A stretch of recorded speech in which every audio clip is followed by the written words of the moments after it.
Good morning, Rabotai. Welcome to Breakfast in the Class. Breakfast in the Class today is sponsored and dedicated in loving memory of Lil Nishmat, Paula Nisim, Aleh Shalom Bolisa Bat Rachel, by Carol and Maurice Silvera.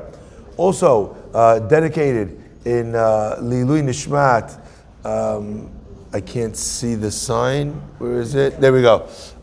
Mayor Cohen's mother, Rivka Bat Morvari, by Mayor and Glory Cohen. Thank you very much. For Refuah Shlema, for Hana Bat Tzemefega and Eliyahu Shimon Mazal Fortuné. Also, the week of Cobra was sponsored by David E. Ash in honor of you and your substantial capacity to do good today and every day. And also dedicated by the diamond level sponsorship of the Torah class by the Yisacharov family, Hakmun, in memory of Haik Hakmun. My friends, I wanted to just let everyone know as well that we are now on Baruch Hashem live every morning on iTorah.com.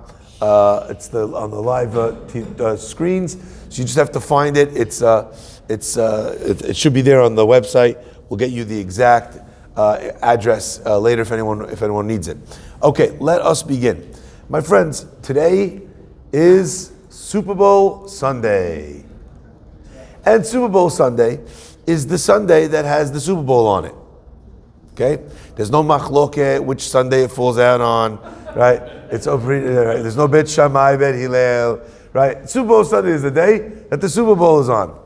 And therefore I think it is incredibly, incredibly important to recognize the message that our Torah is telling us about the Super Bowl. And I know that you think that I'm crazy. The Torah does not talk about the Super Bowl. But I want to show you that indeed the Torah does. Our parasha this week is Parashat Teruma. And the pasuk begins by saying, Hashem asked the Jewish people to all dedicate and donate and get together to bring all of the ingredients required to build a beautiful Beit HaMikdash, a sanctuary for God. And what are the words that the pasuk uses? It says, Va'asuli Mikdash, and you will build for me a Mikdash, a sanctuary, V'shachanti b'tocham, and I will dwell in you. And our commentators point out that it should say V'shachanti b'tocho, that I will dwell in the sanctuary you build. Build me a sanctuary and I will dwell in it. But it doesn't say that. It says, build me a sanctuary and I will dwell in you, b'tocham. What does that mean? Famously, the Al-Sheikh says, b'chol echad ve'echad, in every single one. Now, like lots of people, and every single one of the Jewish people, lots of people like to interpret and understand what the Al-Sheikh means by this. He says that it means the Beit HaMikdash is not only built in its physical location, the temple in Eretz Israel, or the Mishkan that would travel all throughout the desert with them in the time of the Exodus from Egypt, but rather that the Beit HaMikdash was built fundamentally in the hearts and the connection that every Jew had with HaKadosh Baruch Hu, with God and with the temple. That place in their heart was where God was dwelling. That's how the commentators explain it. However, it goes a little bit deeper than that. And let me try and work on this idea with you just a little bit. The Nefesh HaChaim writes that the idea of the temple was not to be built at a specific time. The idea of the Mishkan was not that you would build it in a certain time, but rather that we were being given the blueprint and the map as to how to build a place, a space where God could descend from on high and dwell in this place with us here on earth. Almost as if you would find an ancient book, witchcraft, that would tell you that if you did this spell, mix these things in a cauldron, then what would happen? Some spirit would come to life. If you'd be reading a book about witches and wizards and from your childhood, right? You're creating something that would bring something about. The creation of the Mishkan is synonymous with that. That's how the Nefesh HaChaim explains. You're building something, and it was being given to us, not just to build the temple, but to understand that this was the secret as to how you brought God into this world. Now let's try and understand what those words mean and how he knew that. He quotes the Gemara, the Pasuk says, these are the ingredients, this is what you need to bring, these are the vessels, these are the dimensions, and then it says, V'chen ta'asu, and so should you do. And the Gemara says on those words, V'chen ta'asu, so should you do. What does it mean? Build it like this, and so you should do. If you're telling me to build it, then that's what I'm going to do. Rather, it means, V'chen ta'asu l'dorot. I'm telling you how to do it for now. But if ever there's a time when you're going to build a temple, this is how you're going to build that temple. V'chen ta'asu. Says the Nefesh HaChaim, this is something that every person can do in their own life. Now this does not mean that you go to Home Depot, you start getting cedar wood, go order some gold in, start making a DIY aron in your backyard. That's not what V'chen ta'asu means. V'chen ta'asu means that the obligation that one has to build this world into a place where God could exist is not something that only applies when we're living in Eretz Israel and we have the Beit HaMikdash or we have the Mishkan. That's something that a person needs to engage in every day. V'chen ta'asu means that this is an obligation. God is saying, did you build the Beit HaMikdash today?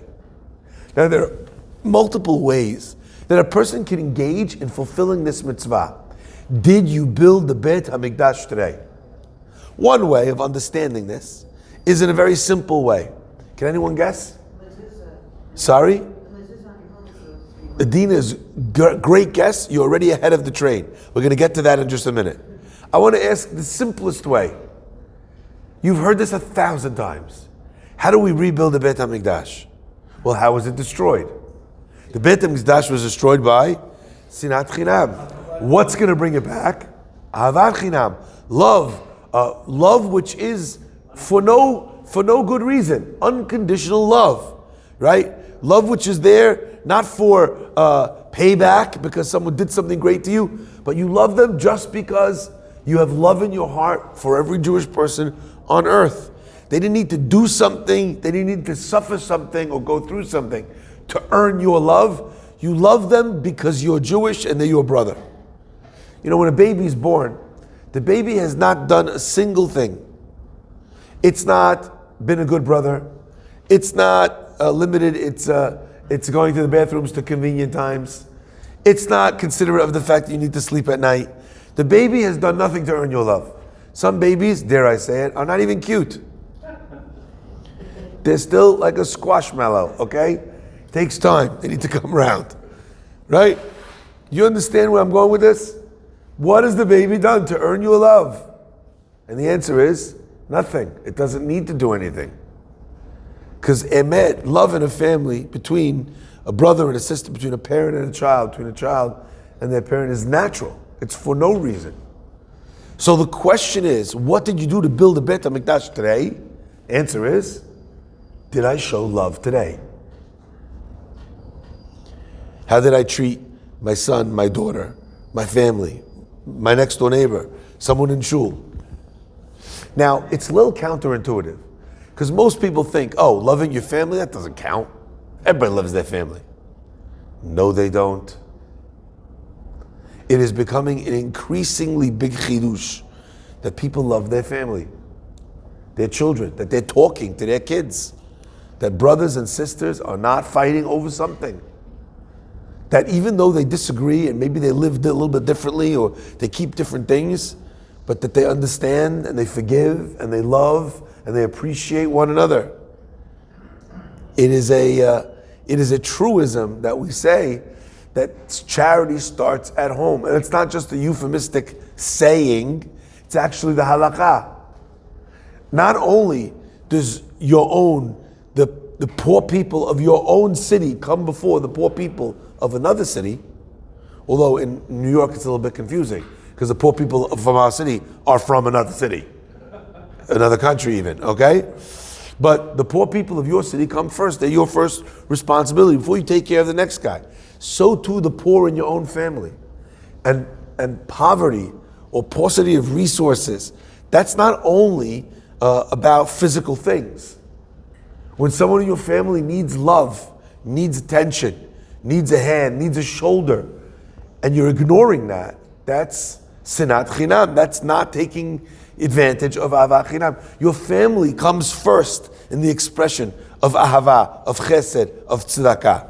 So number one, did you show love to your family today? Yeah?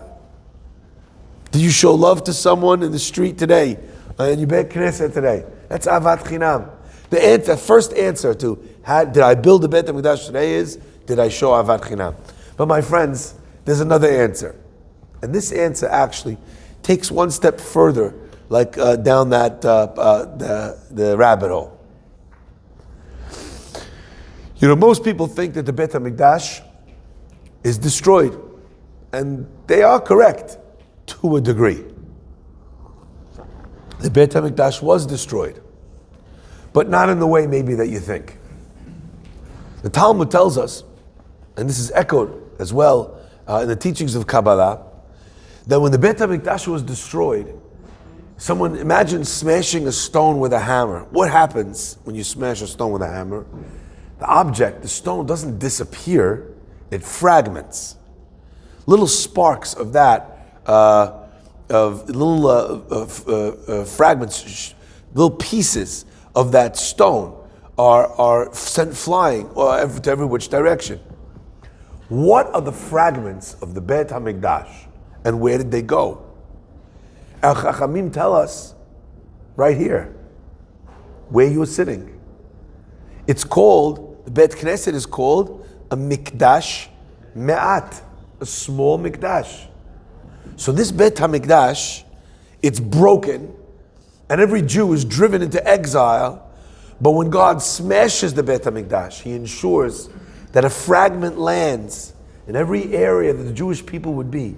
And we're right now in a portion of the Holy Temple. Right now. The way we treat the Beit HaKnesset, therefore, needs to be the way we treat the Beit HaMikdash. So if there's a mitzvah in the Torah that says that you have to build a Beit HaMikdash, which is relevant right now, did I build today this shul? When a person treats the shul with disdain, HaKadosh Baruch Hu says, I gave you a piece of it, you couldn't take care of it. What, you want the whole thing? Every father says this to every kid. The kid's like, I want some. And they're like, first taste it, tell me if you like it. If you like it, I'll order you a whole one. Kid tastes it, right? Spits it out, and then what does he say? I don't like it. I want my own. What does every father say? If you didn't like the bite, you're not going to like the pie. And no father in their right mind is going to waste their money and buy a whole pie for a kid that showed you he didn't want even the bite that you gave him. How do we treat our Beit Knesset? And that, my friends, has many different facets. You know, plaques on the wall indicate that a person or that people in the community are behind the Beit Knesset. They're supporting the work of the Beit Knesset. Those plaques are very important. Someone said to me, Rabbi, what are all these plaques say? I don't know. Isn't it a big mitzvah to give tzedakah anonymously? Isn't it better not to have any names here? And I said to him, you know, that's a great question. Let me tell you. There's one of the names on the wall of our Beit Knesset that hates putting their name anywhere.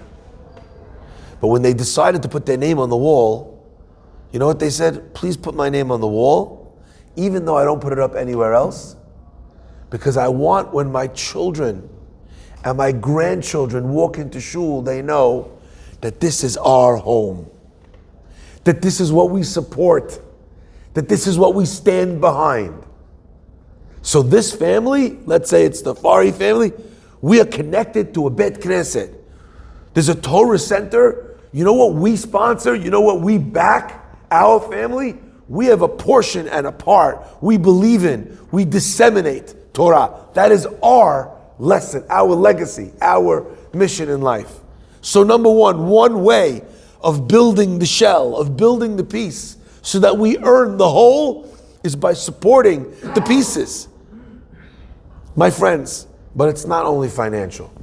Not everyone can afford to put their name on the wall. We have signs like this, much cheaper. Beautiful.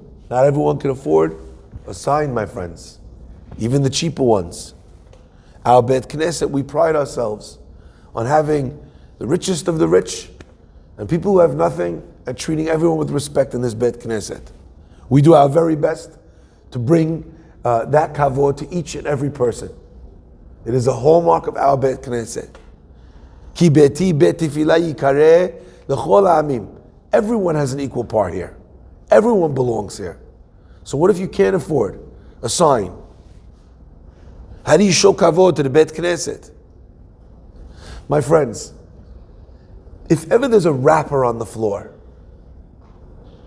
it should not be Antonio or Rosa or Gio or Doris or Yolanda that picks it up. It should be me and you. And I learned that from my father. The first person who cleans the synagogue, the rabbi. Because I'm the one that knows what it is. The depth of how important it is. The more you know about how important the Beit Knesset is, the more you treat it with respect. You don't have money to make a sign? Grab dirt off the floor. Sometimes people see that, we have staff here, so they leave the mess on the tables. You can leave the mess. They will clean it up. But until they cleaned it up, the Beit Knesset was dirty. So for 5 minutes, you were okay with the Beit Knesset looking like a pigsty? No. Coffee spills on the floor. Immediately, it should be picked up. We have this beautiful custom of putting flowers on the Torahs. But you know what? After a few days, weeks, sometimes months, those flowers, they dry out. And then as you're pulling the Sefer Torah out, dried flower petals are falling everywhere. It's not kavod for the Sefer Torah to have dead flowers on it. Do you agree? That should be something that bothers us. In countries of old, the women would fight for the right to polish the Sefer Torah to make them shine. I remember when I was in yeshiva, there was a fellow who every single Friday would come and clean the yeshiva in Rav Tzvi Kaplan. And one Friday I said to him, so nice to meet you, I'm Shlomo, do you work here? I thought he was like the janitor. He said, no, I have another job. But every Friday I come from my job to sponge the Beit Knesset, to show kavod to the synagogue. And he said to me, and what's it called? My wife and I, we've been trying to have children, and I took this on as a zechut to have children. I was so touched. By the way, that's a big segula to have children, or to get answered in anything that a person needs, is to clean the Beit Knesset. But actually, sweep, mop the floors. Because that zechut of humbling yourself and showing glory to God in a way where you're becoming a cleaner, that asks Hashem. It says, like I always say, I can't afford a private jet. But you know what? If I'm on the company credit card and the company needs me somewhere, they pay for it, not me. When you work for God, it doesn't matter at what point on the totem pole, God's credit card has enough miles and enough points and enough dollars to be able to buy anything. So if I'm struggling to afford the zechut I need for something, what do? I go to work for Hashem. A while later, I came back to visit the yeshiva to go see one of my brothers. And I walk in and I see this guy praying in the back. I walk up to him, I said, hi, how you doing? I'm Shlomo. And he starts to introduce himself. And I said to him, I know who you are. I'm not going to say his correct name, but I said, you're Yaakov David ben Chana. He looks at me like, who are you? I said, I was in yeshiva here when the yeshiva first opened. And I've been praying for you since then. And he says, I have 3 children now. I said, are you still cleaning the Beit Knesset? He said, yes. You want to know how you build a Beit Knesset? You pay attention to, you give kavod to, its disparate parts. Cleaning the Beit Knesset, my friends, is another aspect of it. But how you speak in the shul, if you speak in the shul, what you speak about in the shul, is also an element of that concept, showing that there's sanctity to this place. I know there's a beautiful pasuk. The pasuk says, but that Hashem says that, you call me your father, you call me your God. Im av ani, if I am your father, ayeh kevodi, where is my respect? Ve'im adonim ani, and if I am your God, your master, ayeh morai, where is your awe? Where is your fear? If we want God to be in that role again, if we want to rebuild the Beit HaMikdash, we don't have to start building the kelim themselves. We can leave that to God to do. When He decides that it's time for the Beit HaMikdash, He'll figure out how to bring B'Tzalel ben Uri ben Hur back to life, and He'll build the kelim themselves. No problem. We can have Him do that. You have some people that they're spending a lot of money to build the kelim of the Beit HaMikdash in Israel. By the way, I think it's a great project. If you've ever want to feel a feeling of nostalgia for something that you never knew, right? For something you never experienced, go to in the old city, take that tour where you walk around. I can't tell you, I was literally brought to tears. It made me feel like I can't wait for this. They show you what it will look like in the Beit HaMikdash, the actual vessels. And especially if you learn Torah, and especially even more so if you learned Kodashim, you learned the tractates of Gemara that relate to the sacrifices and the vessels, and you're seeing them come to life in front of your eyes. It's very special. But we don't need to do that in order to bring the Mashiach. We don't need to do that in order to bring the Beit HaMikdash. But we need to honor the synagogue in order to do that. We need to respect the Beit Knesset. My friends, we need to honor and respect one another. Think to yourself when you're doing that, today I built a Beit HaMikdash. Think to yourself before you go to bed at night, what did I do today to have built the Beit HaMikdash? And if you didn't do anything yet, don't go to sleep until you did. That sounds crazy. What am I going to do? I'm in my pajamas with the little pocket that nobody knows what it's for, right? I'm in my pajamas. I'm going to go to bed now, right? I also love the fact that they have pajamas that have cuffs at the bottom. Like, what wedding are you going to? What event that we need to be this formal? Like lapels on pajamas. Why do I need lapels? Am I wearing a tie? Okay, my friends, have a pair of pajamas on. What are you going to do to build the Beit HaMikdash at this point? Very simple. What? Call someone. And if it's too late, call someone in another time zone. And if it's too late for another time zone, or you have no friends in other time zones, send a text. And if your friends are people that will kill you the next day because you sent them a text and they sleep with their phone and they woke up, no problem. There's something called scheduled text. You schedule a text to go out at 8 a.m. in the morning. And you did that today. What if you don't have a phone? My friends, the beautiful thing about love is that it lives in the heart. You can love someone without sending a text. You can imagine someone, bring up someone in your mind and think about what you love about that person. That's Ahavas Chinam too. You worked on loving them. Bring up someone who's upsetting you or upset you. Look at them in your mind and forgive them. That's Ahavas Chinam. You didn't need to do anything.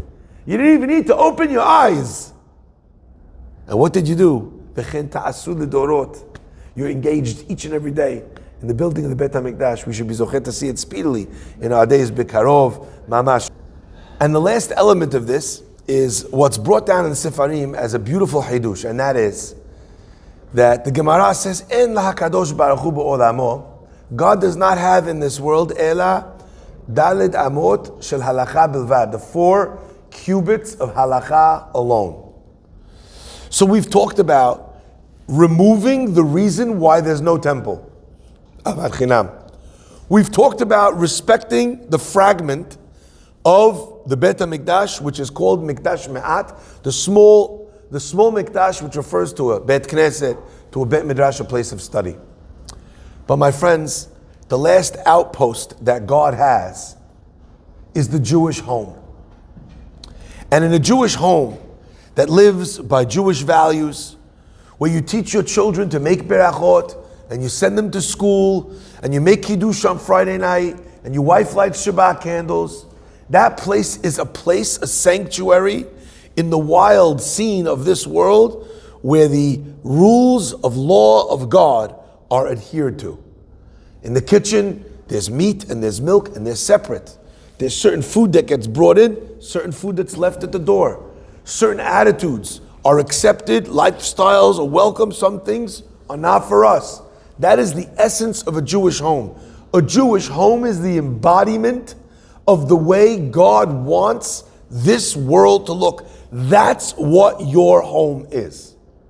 My friends, a lot of people today will be watching the Super Bowl. And there's, a great many people that will say, what's wrong? It's just sports. You know what? I enjoy sports as well. No problem with basketball, with football, no problem. The question is that all that you're getting?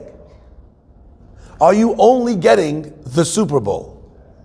Are you getting a halftime show with people dressed inappropriately, running around, dancing in suggestive ways, like has been the case year after year after year? Are the commercials and advertisements trying to draw your attention towards things that are maybe inappropriate?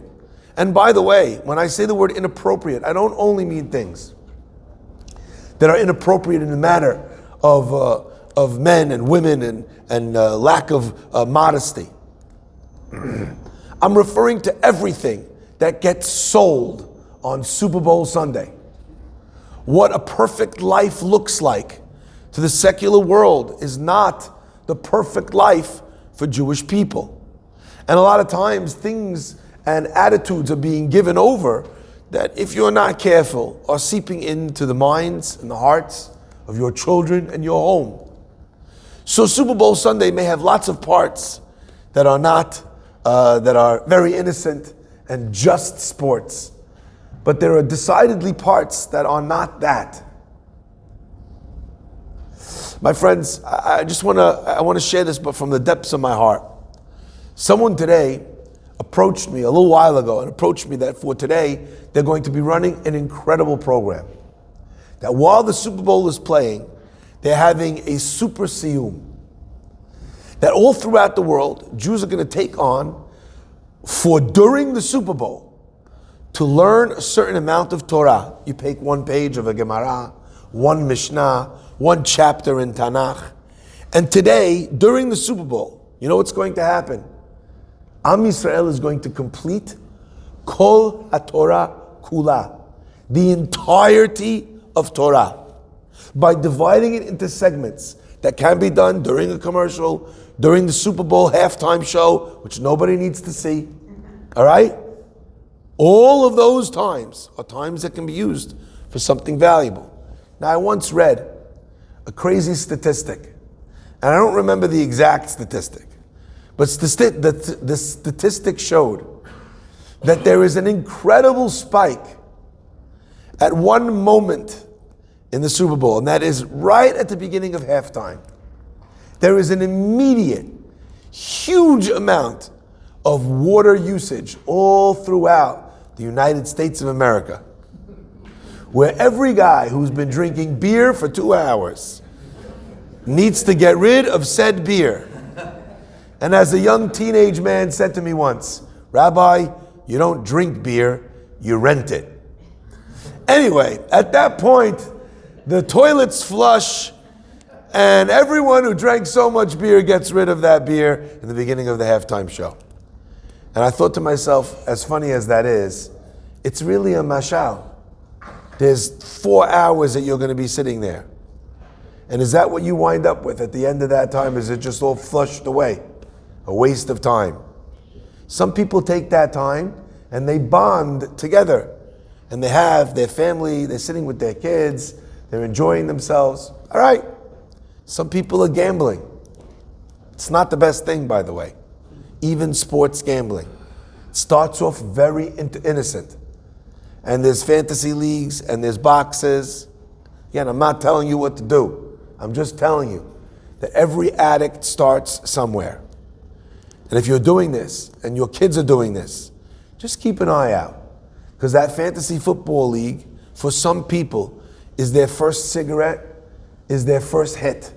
Understand that there are things that are going on today that do not belong in a Jewish home. I'm not telling you not to watch it. Enjoy yourself. Watch a football game.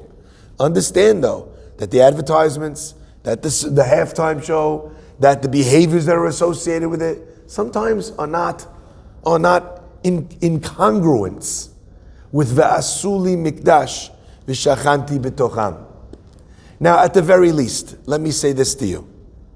You're going to spend 4 hours watching the game? No problem.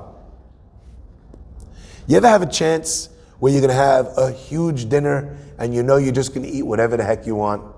Ever have that? You know what you do in order to prepare for that dinner? You don't eat that day.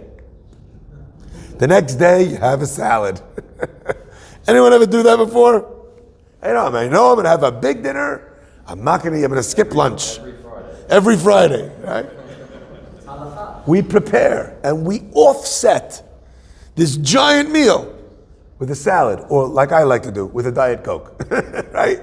You have the most fatty foods, French fries, doubles a hamburger, right, in the restaurant, and a Diet Coke. At least we try and offset what you're going to have with something. You spend 4 hours on this, make up that time. Whether it's during the game by joining the Super Siyum today, or if it's going to be tomorrow. I'm looking at some people in this room who sat in this class, who I know in a few minutes are going to be in the Gemara class. You have a head start. You will already have done an hour and a half maybe of Torah learning before the game even started. But if you're gonna flush that down the drain all that time, understand, even the most innocent of things still costs time. And if it didn't give you something, understand that it took something away. How you filling that hole? רבי חנניה, בן הקשה אומר, רצה הקדוש ברוך הוא זוגות ישראל, לפי כך יבעד להם תורה מצוות שנאמר, אדוני חפץ למען צדקו, wait, יגדיל תורה ואדיר, קדיש על ישראל, you have it? על ישראל, go ahead.